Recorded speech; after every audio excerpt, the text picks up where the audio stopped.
Today, many people offered their personal accounts to the BBC about where they were when the quake struck. And here are some in their own words. The closest experience I could use to describe it is trying to stand on a skateboard. It literally felt as though the ground was being yanked out from under our feet like a rug. Most earthquakes in Tokyo are a quick shudder, but this one went on for well over a minute, and it was impossible even to stay on your feet. Just started feeling tremors, quite gradual at first, but just built and built and built. It went on for about 5 or 10 minutes. I was under the table. Really scary. I've experienced lots of quakes here before, but nothing like this. The wife of one of my co-workers, she still can't get in contact with her family that are living in Sendai. People are quite worried, quite scared. The building was swayed many times, and the ceiling were damaged, and there are fires and scattered. We couldn't stand up, so we hid under the decks. It was horrible. I know when the quake first hit, people ran to the middle of the road, and I thought some people were going to get run down by cars just because they were so panicked. Everybody who was panicked on the street, I think, even though they've all experienced quakes before, they felt this could be the big one. This was very different for us to feel. The most striking thing about this earthquake was the length of time that the swaying continued for.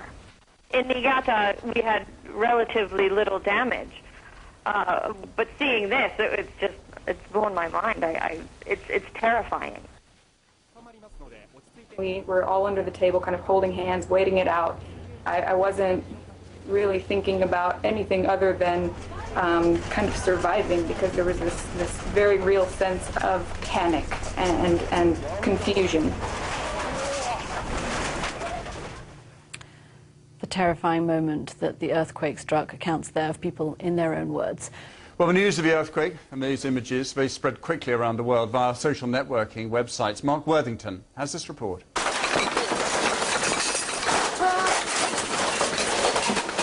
The terrifying power of an earthquake filmed by those fearing for their lives. Within minutes of the earth beginning to shake, the first eyewitness videos were appearing online. In a country where cameras are commonplace, the quake appeared to be recorded as it unfolded, even as people rushed to safety. In Tokyo, the big one has long been expected. Some seem to fear this was it. Outside. This is like the real thing. This is the real thing.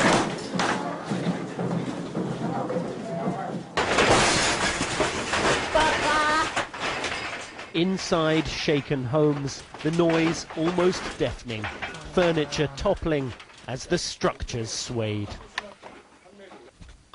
皆さん今東京で結構な震動、結構な地震がありました。 This man announcing on YouTube that an earthquake had just struck.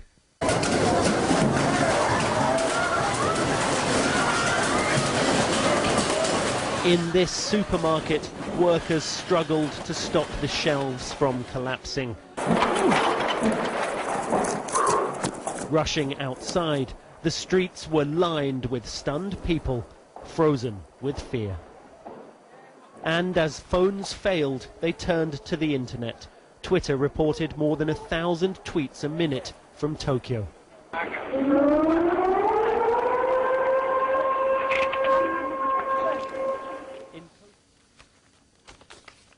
Scenes from a Japanese earthquake yesterday. Well, after the earthquake, phone lines went down very quickly, making it impossible to get through. But people in Japan were still able to get the latest information and pictures out very quickly using the internet. Terrible images and stories spread fast around the world on social networking sites like Facebook and Twitter. Our correspondent, John Brain, now looks at some of the stories of courage and survival of people trapped in offices and homes as the quake struck. One home, one family's experience of a national disaster. The chaos filmed on mobile phone as the panicked householders run out onto the streets. It was an ordeal shared by millions across the country.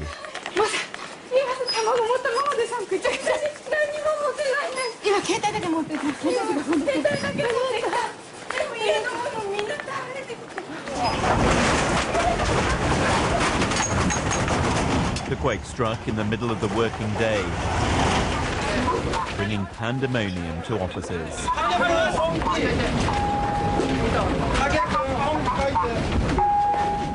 Everywhere from banks to medical centres affected by the aftershocks. Tsunami warning to Kanto and Okinawa in coastal areas.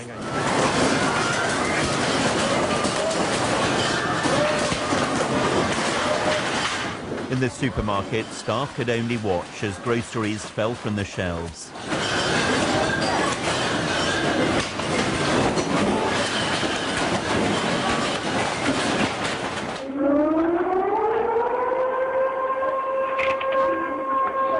The earthquake drove people onto the streets, only to hear the sirens warning of the impending tsunami. But these were the fortunate ones, survivors of a tragedy which has claimed the lives of so many others. John Brain, BBC News.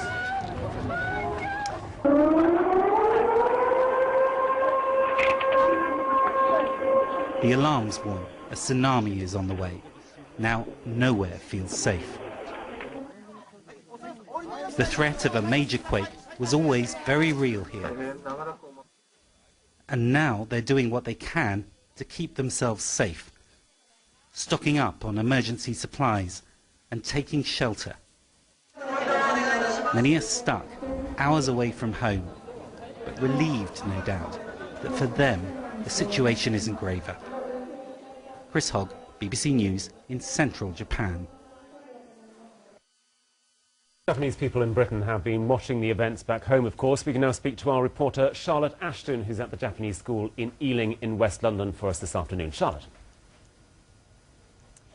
Yes, hello. Parents, families have been gathering here today for a graduation ceremony, but the mood has been really quite sombre, with people very worried about friends and relatives caught up in the earthquake and the tsunami back home in Japan. And joining me now are two parents, Dr. Makoto Seiki and Mrs. Miyako Lee. Mrs. Lee, I'll come to you first because your brother had quite a frightening experience. Yeah, my brother actually was in a bullet train in Aomori Prefecture moving to Hachinohe. And as soon as I heard the news, I tried to catch him, but you know, all the telephone line was cut and I couldn't get him for a whole day yesterday. And in the end, he was, you know, fine, and I was very happy to know that. Yeah, of course. So he was on the bullet train and in a tunnel, is that right? What happened? As soon as the earthquake happened, the emergency stop has operated, and the bullet train had to stop immediately. But, you know, do you know the bullet train moves 300 kilometers per hour or something, and it took for a while to stop, and it was eventually in the tunnel, middle of the tunnel, and he was stuck in there with emergency light for 3 hours, and after that it was completely black, and he stayed another half day to get out of here. Very frightening experiences indeed. Dr. Seiki, you have colleagues in the northern city of Sendai. You must be quite concerned. Yes. I have lots of friends and relevant to my research in the Tohoku University, and I've been trying to make contact with them, but I could never do that. And people are relying very much on the internet, is that right, on emails rather than the phones? Sure. Even internet, the Tohoku University website is down still, and I couldn't get to know where they are all right or not. Well, thank you very much, Mrs. Lee and Dr. Seiki. So really very concerned families here. I just spoke to one gentleman who has a factory in Sendai. He says he has thousands of people there from whom he hasn't heard. Back to you in the studio. Charlotte Ashton, thank you very much indeed. Charlotte Kapani is in Tokyo for work. She arrived there a few days ago for a conference, and she joins me now on Skype. Thank you very much for joining us. Just describe what happened when the quake struck. Well, when it first started, I didn't really think much of it because, as you said, I've been here since Monday, and we've been feeling some shocks over the last couple of days, and the people in the office were saying, well, this is quite normal. So when it first started, I was just thinking it was just another one of the tremors that we've been feeling, but then it just got worse and worse, and things started falling off shelves, and you know, everything was rattling and banging, and everyone in the office was shouting to me to sort of get under the table. So I was sort of underneath the table, just waiting for it to stop. It was just getting more and more intense, and all I was thinking was, you know, I'm on the 8th floor of this building, and you know, it could come down at any moment. But you know, it did eventually stop, and then we kind of part of the ceiling had come down in the office, and there was a lot of smoke and a lot of dust, and then there were alarms going. Everyone was saying we just had to evacuate as soon as we can. So we kind of, I didn't even think, you know, we couldn't possibly use the lift, of course, so we had to go down to 8 flights of stairs out onto the street, where I didn't know, I sort of burst into tears immediately. I think the shock kind of got to me, but everyone was so calm and not, you know, and not really panicking about anything. It was quite extraordinary. Very, very scary though. But what was the scene like outside? Because of course in Japan they're well used to earthquakes, but you say they were calm. This was a terrible one. Yeah, it was a terrible one, and all my colleagues said, you know, as you say, they are used to earthquakes, but this is the worst that they'd ever experienced. But they just seemed to know what to do. So we sort of waited for maybe about 20 minutes or so. You know, my main concern was actually there were quite a lot of buildings around us, and I wasn't sure what was going to happen there. But then we decided because we'd left everything, we just left bags, coats, laptops, everything up in the office. So we went back up into the office to get our stuff, and then more aftershocks started coming. So we just packed everything as quickly as we could and came back down out, and then the word was, you know, we just have to get to an open space. So it's very good to see that you are safe and sound. Thank you very much for joining us tonight. No, thank you very much. Now, Alan Margerison is a British businessman living in Tokyo, and this is what he told me.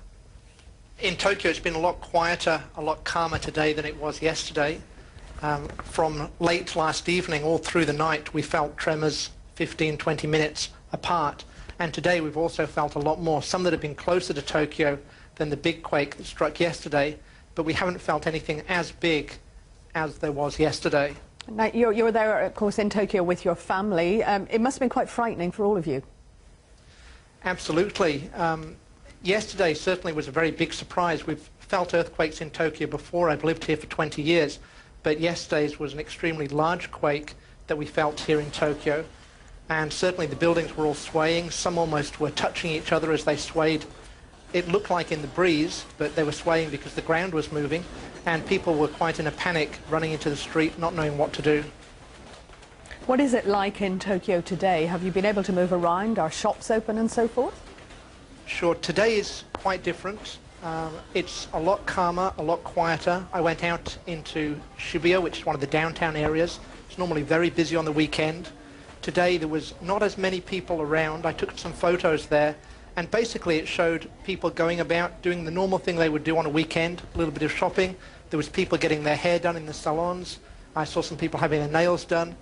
I think in Tokyo people are trying to get back to life as it normally is, but they're also very worried about the news they're hearing further 300, 400 kilometers up north from Sendai and so on, where the nuclear reactor is obviously a bit of an issue.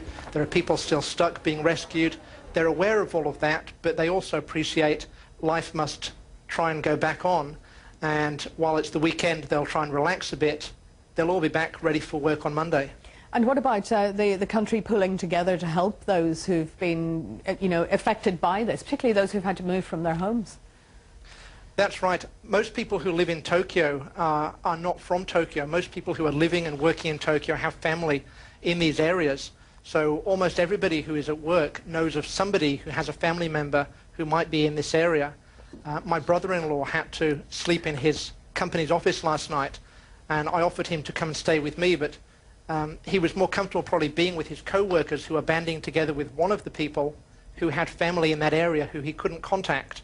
So there's a very good network of people coming together, friends, co-workers, to talk and keep people, really a good positive atmosphere for people who are worried about their families.